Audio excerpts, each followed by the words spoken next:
Alamin, wassalatu wassalamu ala asyrafil anbiya'i wal mursalin Sayyidina wa habibina wa syafi'ina wa maulana Muhammadin wa ala alihi wa sahbihi wa sallim ajma'in.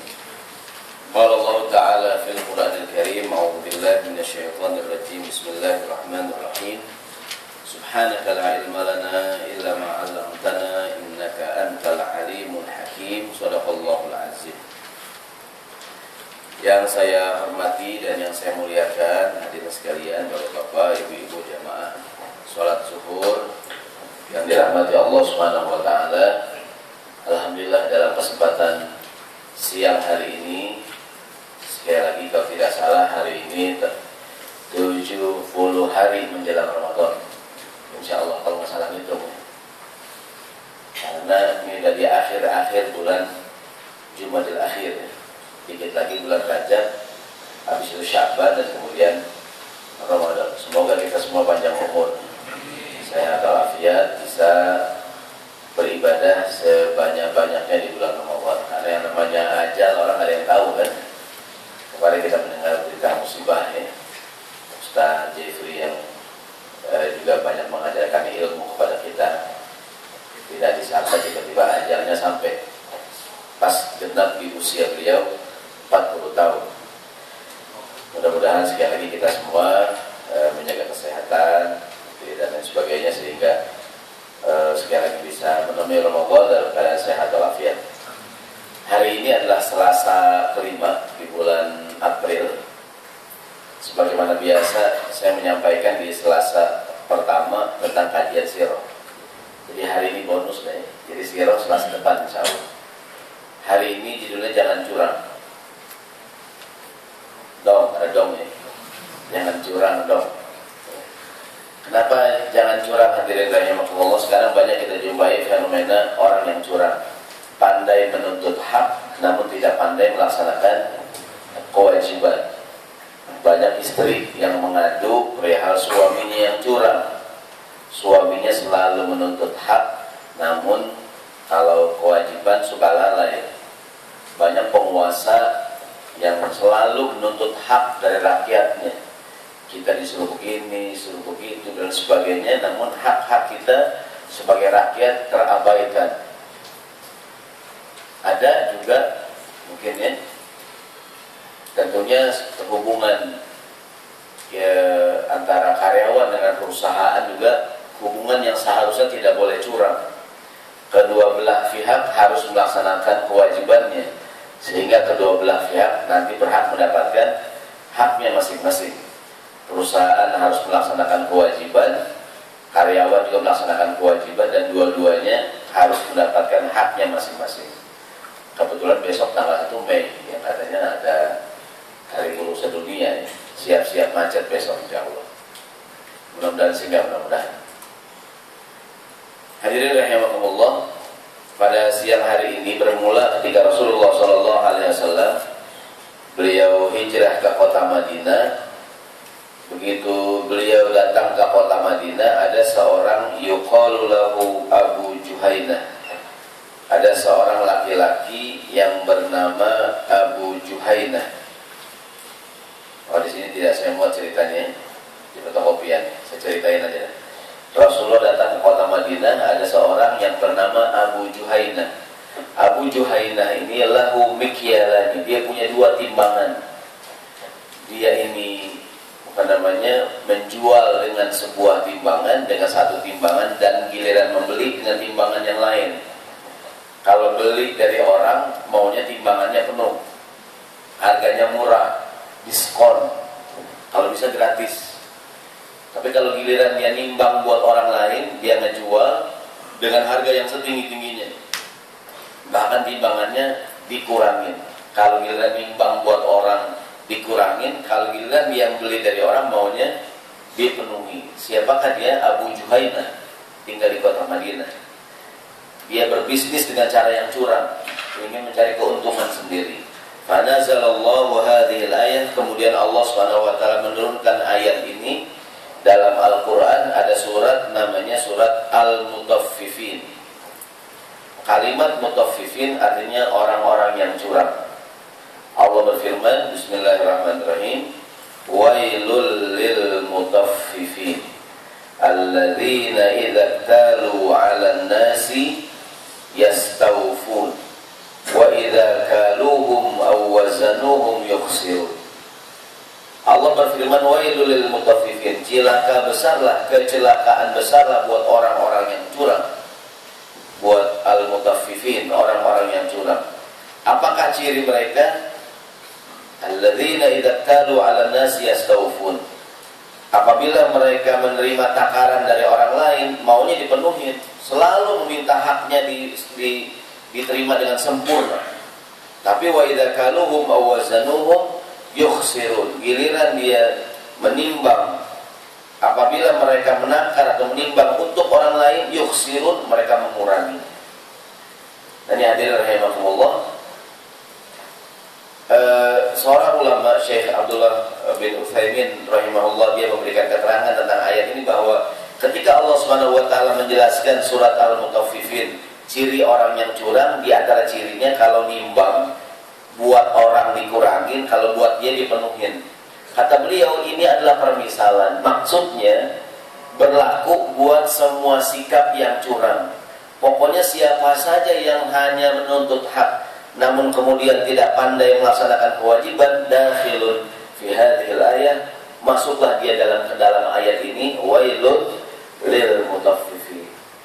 Di sini saya buat beberapa contoh. Yang pertama, contoh dalam masalah rumah tangga. Tidak sedikit para suami yang selalu minta kepada istrinya hak-haknya dipenuhi secara sempurna. Pokoknya kalau dia punya keinginan, istrinya harus mau. Dia punya keinginan, harusnya sempurna. Contohnya pulang kerja, pokoknya nggak mau tahu, makanan udah harus siap, rumah nggak boleh berantakan. Begitu istrinya lupa dikit, oh aduh, gitu kan? Kayaknya nggak boleh salah dikit dah. Pokoknya kalau begini, kalau aku ngomong dengerin dong. Wah gitu tuh, kok istrinya suruh dengerin. Istrinya harus punya, dia selalu menuntut hak dengan sempurna. Lalai dikit, dia marah. Di suami yang begini nih. Tapi giliran istrinya melakukan hal yang sama, istrinya minta dipenuhi hak-haknya, suaminya lalai. Contoh hadirin, kan kita banyak ketahui dari banyak hadis bahwa istri dituntut untuk selalu siap memenuhi hak suaminya. Kalau suaminya berkeinginan ingin berhubungan badan, istrinya harus siap. Sampai Rasulullah bersabda sallallahu alaihi wasallam, ini hadisnya sahih. Kata Nabi, idza batatil mar'atu hajirata firashi zawjiha, jika seorang istri, idza batatil mar'ah, jika seandainya seorang istri tidur, bata yabitu, artinya tidur di malam hari. Ada istilah mabit nih. Mabit artinya nginep. Kalau orang haji ada mabit di Mina, mabit di Muzdalifah. Sekarang di Jakarta banyak masjid mengadakan acara mabit atau nginep di masjid i'tikaf ya. Di Indonesia diterjemahkan mabit sama dengan malam bina iman dan takwa. Emang orang Indonesia suka meningkat-ningkat ya. Asli kata mabit nginep. Perempuan mana saja tidur di malam hari ini, istri dalam kondisi hajirata firashi zawjiha, menolak ajakan suaminya, la'anat hal malaikatu hatta tusbiha, rawahu Muslim. Ini istri dilaknat oleh malaikat sampai subuh, maknanya tidak mendapatkan rahmat. Ini hadis mengandung pengertian istri kalau suaminya pengen harus mau, kalau dia menolak habis subuh dilaknat sama malaikat. Ada nggak suami yang pengen istrinya tidur? Suami udah pakai dress code dah, pakai seragam gitu kan, tanda kolor gitu kan, dan anak punya seragam, masing-masing punya dress code lah. Punya seragam gitu kan, atau udah kasih kode ke istrinya, udah kedip-kedip gini kan, udah tau lah istrinya, dia tidur istrinya. Suaminya mau maksa, dia takut begitu kan, cuma ngedumel doang istrinya, dilaknat sama subuh, dilaknat sama subuh.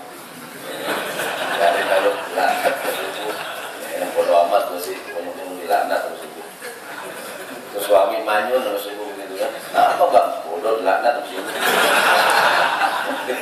Siapa yang dilaknat bang? Baca tuh hadis, kita tempel hari ini, tempel hadis. Itu hadis apaan bang? Ini kata Rasulullah SAW, istri mana saja yang dia tidak mau dan dia menolak ajakan suaminya. Ini hadis suami hadir memang benar keadaannya. Nanti para ulama menjelaskan kenapa kalau suami pengen istrinya harus mau. Kalau istrinya menolak, kan suaminya kepikiran yang lain, betul nggak? Suaminya kepikiran jajan, beli somai, beli martabak, beli apa gitu. Bahaya kalau suaminya jajan, gitu kan? Nah ini adalah Allah, ibu-ibu sering nanya tentang hadis ini, Ustaz, ada nggak Ustaz hadis yang mengatakan kalau suami nggak mau dilaknat sampai subuh? Saya mau ngapalin tak hadisnya tak? Kebetulan hari Ahad kemarin hari Kartini ya, kan juga ibu-ibu para perempuan ada kelompok yang memperjuangkan kesetaraan gender, gitu kan? Dan sering sekali mempertanyakan hadis ini nih, kenapa sih dalam Islam tuh laki-laki banget gitu kan? Apa laki-laki aja? Ada yang banget ya? Pengen tahu banget? Apa yang tahu aja ya? Kenapa laki-laki banget gitu? Kalau giliran laki yang mau, perempuan harus siap. Bahkan dalam lain riwayat, wa in kanat 'alat tanur, meskipun istrinya dalam sebuah terjemahan diartikan sedang masak di dapur. Meskipun istrinya lagi males, suaminya pengen, dia harus siap, harus mau. Sekarang gimana kalau sebaliknya? Ada nggak hari ini istri pengen suaminya ngantuk? Ya kan? Sama istri juga mau bilang, kan perempuan malu mungkin kan? Cuman dia udah pakai seragam nih, dress code, pakai kampret gitu kan? Begitu kan? Lakinya pulang kerja tidur gitu kan? Mana buat ketek tuh lagi, mana dia lagi mau tidur kan? Tidur rentang ya, angkat tangan, bulu ketek mama dulu keluar gitu. Ada tato bunga mawar sih. Akarnya udah keluar kelamaan tato. Tato 20 tahun. Bikin tato ke SMA. Nah, sekarang udah kuliah, udah kerja dan kelamaan udah berakar bunga mawar. Istri yang kan gini hadirin, sebagaimana kita senang istri kita berdandan, perempuan juga senang kalau suaminya rapi buat dia. Ini kita lihat dulu, saya ulangi sekali lagi. Jadi hadis ini hadis sahih, memang benar para perempuan, para istri maksudnya, manakala suaminya mau dia harus siap. Cuma kan judulnya jangan curang dong nih. Jangan curang dong. Terus gimana kalau seandainya istrinya berkeinginan? Ada ayat dalam Al-Quran di halaman yang belakang tuh. Ini saya surat Al-Baqarah ayat 228. Sebelumnya di halaman yang kedua yang paling atas, qala Ibnu Abbas berkata, di kalangan para sahabat, Ibnu Abbas terkenal sebagai seorang mufassir. Dia ahli tafsir. Kan tidak semua para sahabat juga memiliki kelebihan seperti ini. Kalau Umar Ibnu Khattab, Umar itu faqih, dia ahli fikih. Kalau Ibnu Abbas terkenal sebagai seorang mufassir. Ibnu Abbas berkata, inni la atazayyanu limraati kama tatazayyanu li. Aku berdandan untuk istriku sebagaimana dia juga berdandan untukku. Wa ma uhibbu an astatifa kull haqqi alladhi li 'alayha fatastawjibu haqqaha 'alayya li anna Allah qala, dan karena aku mendapatkan semua hak-hak yang aku harus dapatkan, aku juga berkewajiban memenuhi hak-hak istriku. Karena Allah Subhanahu wa taala berfirman di hadis ini, apakah perempuan memiliki hak yang sama dengan suaminya? Allah berfirman, bismillahirrahmanirrahim, walahunna mithlul ladzi 'alaihinna bil ma'ruf. Yang dalam kurung itu, walahunna mithlul ladzi 'alaihinna bil ma'ruf, dan para istri mempunyai hak yang seimbang dengan kewajiban yang telah dia lakukan menurut cara yang ma'ruf. Al-Baqarah 228. Jadi para istri berhak memiliki, dia berhak menerima hak yang sama dengan kewajibannya dia tunaikan. Manakala suaminya mau dia harus nurutin, maka demikian juga lah seharusnya. Walaupun mungkin kadang-kadang keinginan pada perempuan tidak sehebat pada laki-laki gitu kan, atau mungkin perempuan capek dan seterusnya. Namun ketika sang istri menginginkan hal yang demikian, suami harus siap kan? Harus selalu siap. Selalu siap. Ini saya tidak bicara masalah halal haram ya, atau mengenai wajib atau wajib dalam pengertian kalau seandainya perempuan menolak jadi laknat atau subuh. Ini bukan maknanya dia melakukan dosa besar, bukan. Namanya dia mengurangi hak-hak dalam hubungan suami istri. Ada sebuah hadis Nabi, sebuah riwayat dalam kitab Tuhfatul Arus diriwayatkan, tazayyanu wa tanassafu, buat para kita para suami, berdandanlah, berpenampilanlah yang baik. Fa inna Bani Israil lam yaf'alu bidzalik, karena Bani Israil tidak melakukan hal yang demikian. fazanat nisa'uhum, dan berzinalah istri mereka kepada laki-laki lain. Jadi suami-suami mereka tidak berpenampilan yang baik sehingga para istri mereka berzina dengan laki-laki yang lain. Bapak-bapak hadirin rahimakumullah, kan dalam Islam banyak sekali itu ajaran dari Nabi khusus buat kita para laki-laki. Buat kita para laki-laki, agar kita memperhatikan penampilan kita, bukan buat siapa-siapa, bukan buat siapa diri. Buat istri kita, sebagaimana kita senang dia berdandan, mohon maaf mungkin dia segala macam gitu kan, menarik perhatian, dia juga senang kalau kita berpenampilan yang baik. Termasuk saya nih ya, yang atau mungkin juga yang kita udah ketemukan, yang udah kegendutan, boleh juga olahraga biar berkempes dikit. Ya, saya pernah di rumah nonton iklan tuh susu apa ya, Elmen. Kan gambarnya, saya nonton istri saya kan, iklan susu gitu anda, yang garis-garis perutnya sar. Habis lihat TV, saya pulang aja pakai baju gerah. Lihat perut saya kan, waduh ini cuma sebaris gitu kan. Kalau TV kan 6 baris tuh, saya gitu kan. Saya mikir juga benar juga nih, harusnya kita dan mau ada push up dah. Ya bukan buat siapa-siapa. Mungkin bagi ada laki-laki yang rajin nge-gym segala macam gitu kan, segala macam. Buat siapa kita begitu? Selain buat kesehatan, buat siapa hadirin? Buat istri kita masing-masing.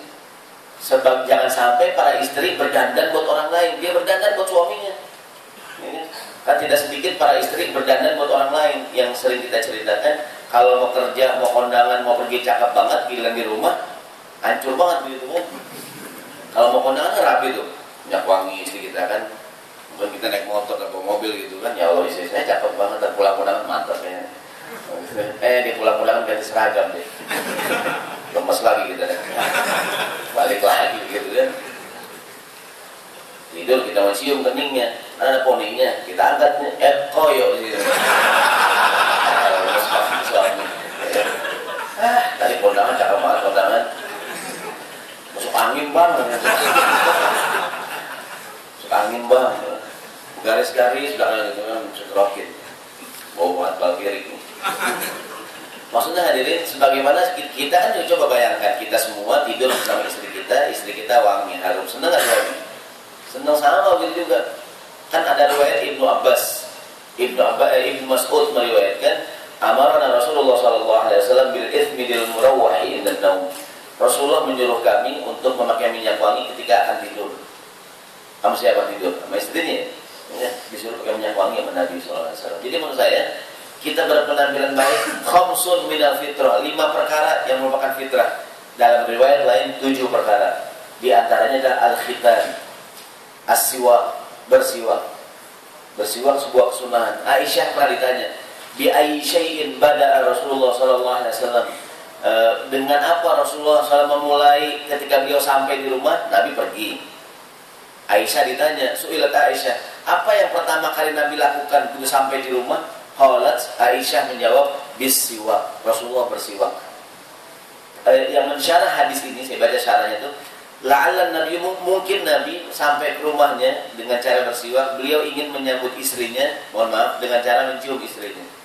Beliau pengen mulutnya harum begitu ketemu dengan istrinya. Jangan suami pulang, mohon maaf, bawa rokok nih bang, kau ya bang, kau gimana dengan suaminya? Orangnya dari belakang jagung tuh. Atau mungkin suami makan apa begitu kan. Jadi mohon maaf hadirin, ada sebagian suami yang tidak suka, mohon maaf ya, saya mohon maaf, sebagian suami tidak suka istrinya bau mulut nggak enak gitu ya. Demikian juga mungkin para istri nggak suka demikian, dan Nabi menyuruh kita bersiwak. Bahkan Nabi berkata, laula an asyqa ala ummati la amartuhum bis-siwaki inda kulli sholatin. Kalau tidak memberatkan umatku, aku ingin suruh umatku bersiwak setiap akan sholat. Dan dalam waktu-waktu yang dirasa mulut punya bau yang gak enak ya. Ini bayangkan agama ini berkhitan, bersiwak, apalagi yang sunnah diri yang fitrah. Qassul azofir, motong kuku. Saya ingat ya, saya dipesenin sama pengurus masjid hadirin, dilarang motong kuku di masjid kalau hari Jumat. Katanya hari jamaah yang lagi sujud ada kuku nempel. Ini mau saya ingat ya hadirin ya. Jadi buat semuanya tolong sampaikan ke para jamaah yang nggak ngajin. Mungkin hari Jumat belum sempat motong kuku. Ingatnya di mana hadirin? Di sini sih, kan?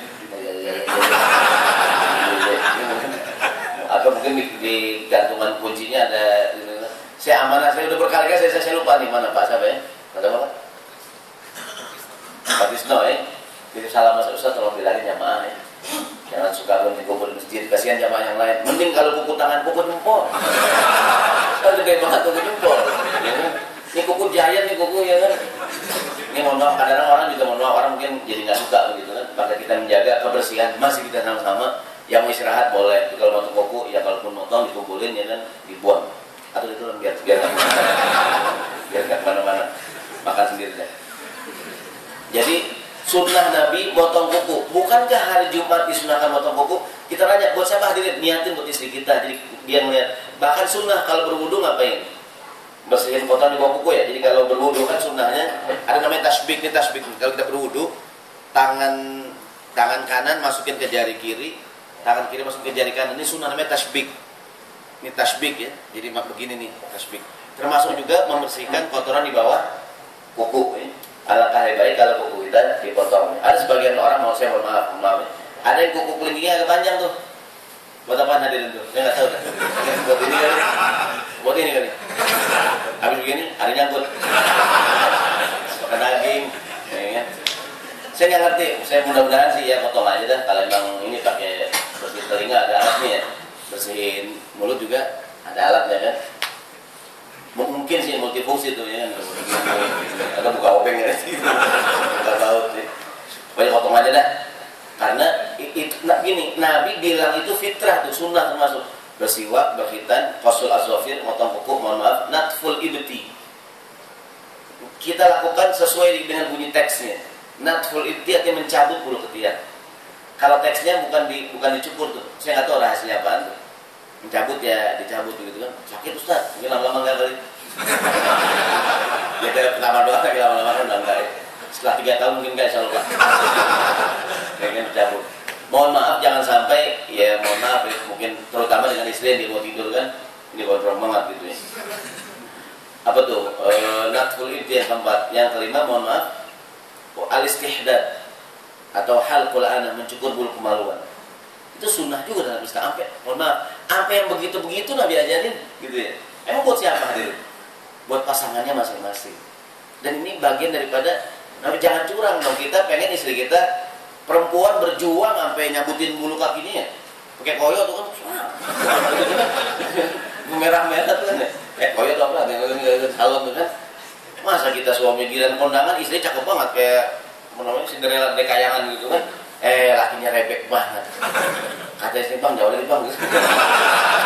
Abang dong bang. Abang belakangnya belakang. Lu apa sih ngomong sama gua? Malu bang apa begitu banget gitu. Jadi hadirin, ini Syekh Utsaimin menjelaskan bahwa dalam urusan rumah tangga, siapa suami yang selalu menuntut hak tapi tidak melaksanakan kewajiban, dakhilun fi hadhil ayat. Dia juga masuk dalam ayat ini. Wailul lil mutaffifin, suami-suami yang curang. Maunya menuntut hak, maunya makan enak, kasih duit enggak pernah. Nih goceng bikin opor. Opor apaan bang? Goceng bang. Terserah dah. Ini opor apaan? Cekeranya udah setengah tuh. Goceng. Ada suami tuh, dia pulang kerja, dia makan enak kan. Dia makan, lahap dia makan.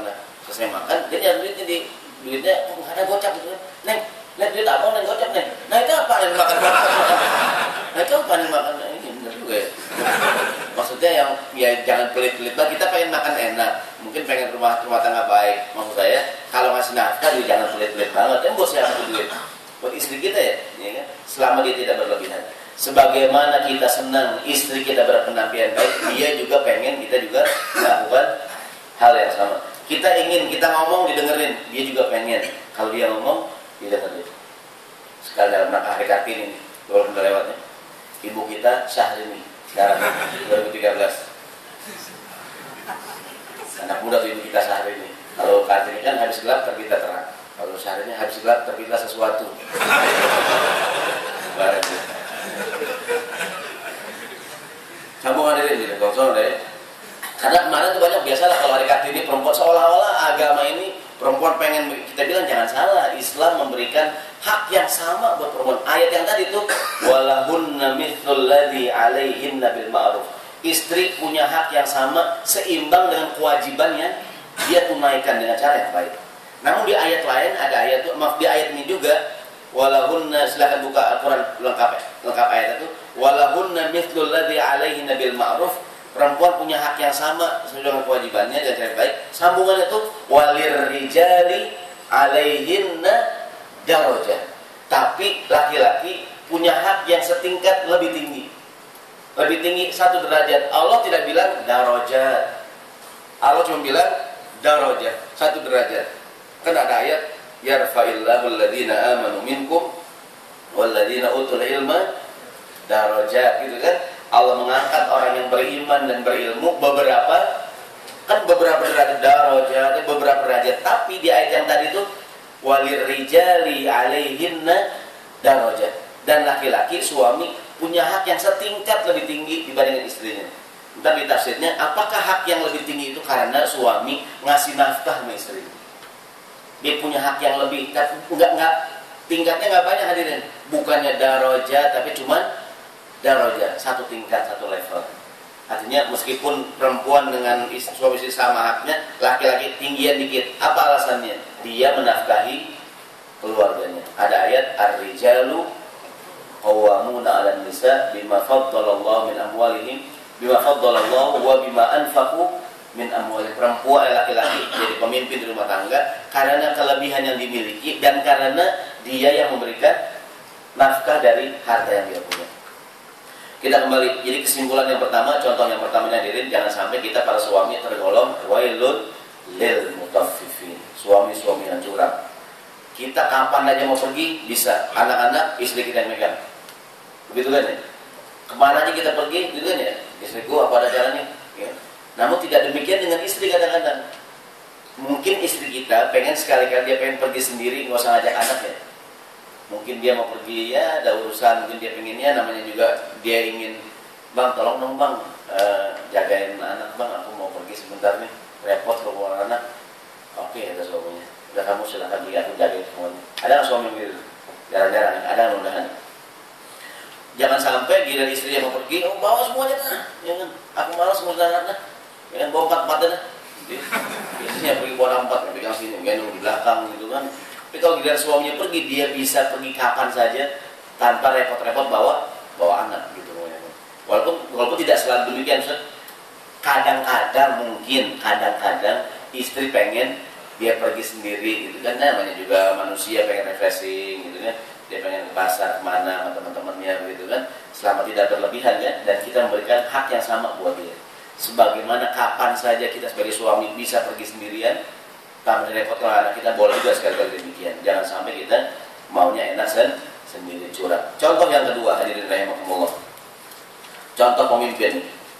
Pemimpin yang hanya pandai menuntut hak namun tidak melaksanakan kewajiban. Mudah-mudahan kita diberikan di negara ini pemimpin yang baik. Pemimpin yang tidak hanya dengar kabar siang ini ada pengumuman BBM naik. Mudah-mudahan sih, ya sebagaimana pemerintah menuntut hak dari kita, kita juga sebagai rakyat mendapatkan hak yang sama. Di kopian kita ada sebuah riwayat, sahabat bertanya kepada Nabi SAW, namanya Wa'il bin Hujrin, kunyahnya Abu Hunaidah radhiyallahu anhu. Dia berkata, Salamah bin Yazid al-Ju'fi bertanya kepada Rasulullah SAW, ya Nabi Allah, wahai Nabi, ini masalah hubungan penguasa dengan rakyatnya. Jangan jadi penguasa yang curang. Ini sahabat ada yang bertanya, Rasulullah, bagaimana in qamat alaina umara yas'aluna haqqahum wa yamna'una haqqana? Bagaimana pendapat engkau kalau ada pemimpin kami hanya pandai menuntut hak namun tidak melaksanakan kewajiban? Yang menjadi hak kami ditahan. Kami sudah memenuhi semua hak-hak pemerintah atau kewajiban kami, kita suruh bayar pajak, suruh begini, suruh begitu, taat peraturan segala macam gitu kan, taat hukum segala macam. Namun giliran yang berkuasa gitu kan, mereka tidak menunaikan hak dengan baik. Bagaimana pendapat engkau ya Rasulullah kalau kita berhadapan dengan pemimpin yang begini nih? Fa'aradu anhu. Nabi tidak menjawab. Ada dalam penjelasan hadis ini tanda beliau kecewa. Kok ada pemimpin yang kayak begini nih? pandainya hanya menuntut hak, tapi tidak pandai melaksanakan kewajiban. Tsumma sa'alahu, yang nanya bertanya lagi. Faqala Rasulullah sallallahu alaihi wasallam, akhirnya beliau menjawab, isma'u wa ati'u, kalian tetap wajib mendengar dan taat pada pimpinan kalian yang sah. Fa innama alaihim ma humilu wa alaikum ma humiltum, mereka berdosa karena kelalaian mereka, kemudian kalian juga berdosa kalau seandainya tidak taat. Kalau gara-gara pemimpin kita lalai, kemudian kita juga tidak taat, sama nggak dua-duanya hadirin? Sama. Pemimpin kita berdosa karena lalai, kalau kita nggak taat, kita berdosa karena nggak taat. Maksudnya kata Nabi, meskipun demikian, kalian tetap wajib taat pada pimpinan yang sah, dan mereka berdosa setelah mereka. Karena ketaatan terhadap pemimpin sebuah kewajiban, meskipun kadang-kadang mereka kurang mikirin kita. Namun satu sisi pemimpin yang zalim ya, tapi namun mereka sah nih, taat pada pimpinan yang sah merupakan sebuah kewajiban. Tentu pemimpin kita ingatkan, mohon maaf, sebagai contoh dalam sholat, imam salah kita kasih tahu nggak? Kita kasih tahu ya. Namanya imam kan kita kasih masukan kan, kalau imam bacaannya salah kita bilangin. Cuma kan ada mekanismenya. Imam salah jangan semuanya teriak, ya kan? Imam bingung. Udah gitu ngasih tahu beda-beda lagi. Masih orang kata imam yang mana nih begitu? Yang mana kata imam gitu kan? Yang paling berhak yang di belakang imam. Termasuk kalau imam lupa rakaat segala macam, yang tasbih di depan imam. Nanti yang lain ikutin. Jadi yang bersikap itu, karena yang paling berhak menggantikan imam kalau salah ada di belakang imam. Oh saya kadang-kadang ada sikap, mungkin minggu yang saya mengenai imam rakaat kedua kan imam tahiyat. Bagaimana juga kan? Harusnya kan, imam lupa, imam diri. Allahu Akbar. Ya. Kalau imam masih pengen salah kan kita bilangin ya. Gimana kan, imam baru pengen salah. Kan itu tahiyat, imam baru mau bangun, kita bilang subhanallah, imam duduk lagi dah. Tapi kalau imam udah tanggung diri, Allahu Akbar, dia meninggal karena betul. Tahiyat yang kedua. Kita mau maksain dulu imam duduk. Ada jamaah yang tetap tahiyat, subhanallah. Artinya karena imam kalau udah pindah rukun dia nggak boleh nggak mesti siapapun. Kita kalau udah rakaat kedua pelupa udah tanggung diri pindah rukun, nggak boleh balik lagi. Kalau balik lagi batal salat kita. Nah mungkin imam tahu kalau dia salah, imam tahu kalau dia ketinggalan tahiyat kan. Nah makmum kan bilangin tapi kalau imam udah tanggung diri, makmum ngapain? Diri udah bersama imam. Jangan maksain imam duduk. Ini makmum tetap duduk. Wallah. Kata imam dalam hati, saya tahu saya salah. Maka saya nggak boleh lagi. Imam juga masih kodar, masih bangun. Kata makmum, gua suruh duduk di malam gini. Imamnya bloon gitu. Ayah bubar bayang. Maksud saya hadirin, kan kita imam kan pemimpin. Kan salah ada mekanismenya, ada mekanisme. Kita bukan diam saja, pemimpin salah tegur nggak? Tegur. Kewajiban para ulama, ada umaro. Kewajiban para Imam Ahmad bin Hanbal di zamannya mengingatkan para penguasa tuh. Bahkan Imam Ahmad akhirnya dia meninggal digantung kan, karena mengingatkan penguasa di zamannya gitu.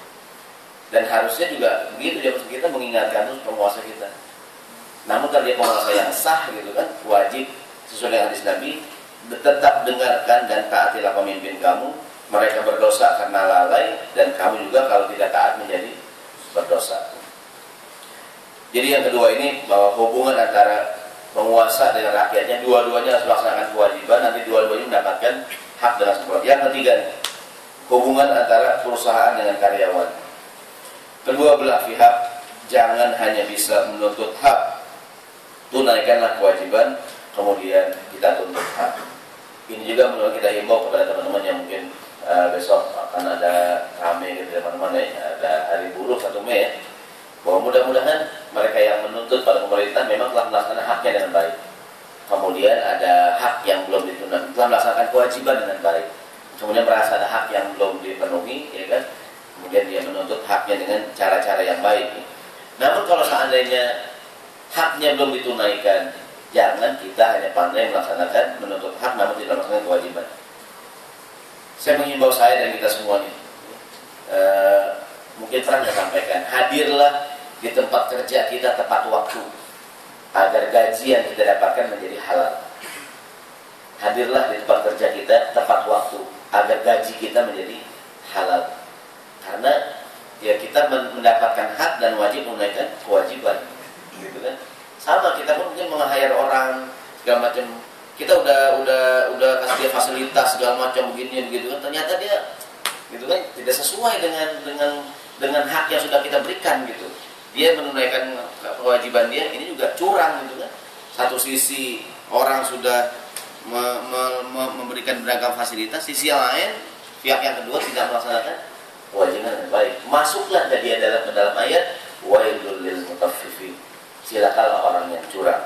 Alladzina idza qalu 'alan nasi yastawfun wa idza qaluhum aw wazanu yukhsirun. Sambungan ayatnya ala yazunnu ulaika annahum mab'utsun. Tidakkah mereka menyangka nanti akan dibangkitkan pada hari kiamat?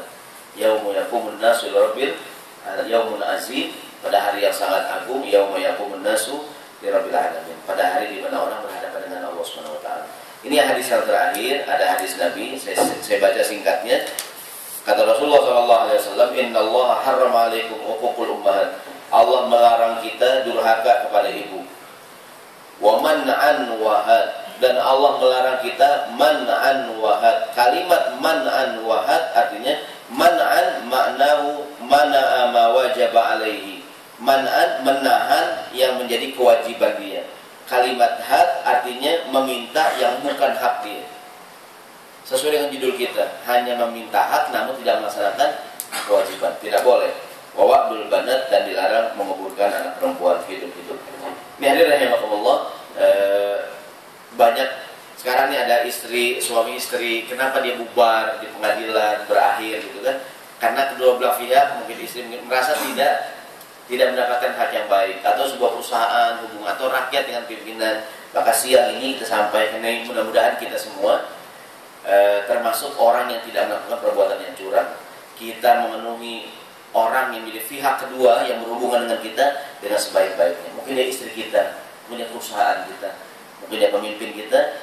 Kita memenuhi kewajiban dengan sebaik-baiknya agar kita tidak tergolong ke dalam ayat wailul lil mutaffifin. Kecelakaan besarlah bagi orang-orang yang curang. Wallahu a'lam bishawab. Ada yang ingin menyampaikan sesuatu hadirin? Ada yang mau bertanya atau mungkin punya keluhan? Ada Pak? Cukup ya? Insya Allah kita akan bertemu lagi hari Selasa depan menyambung kajian sirah insya Allah. Kita akhiri sama-sama. Mohon maaf kalau ada kata-kata yang kurang baik dan kurang berkenan.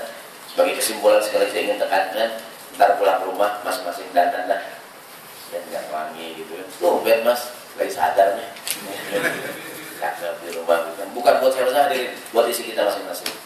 Berpenampilan dan berdandan segala macam lain buat istri kita masing-masing. Wallahu a'lam bishawab. Subhanallahumma wa bihamdika asyhadu an la ilaha illa anta astaghfiruka wa atubu ilaik. Assalamualaikum warahmatullahi wabarakatuh.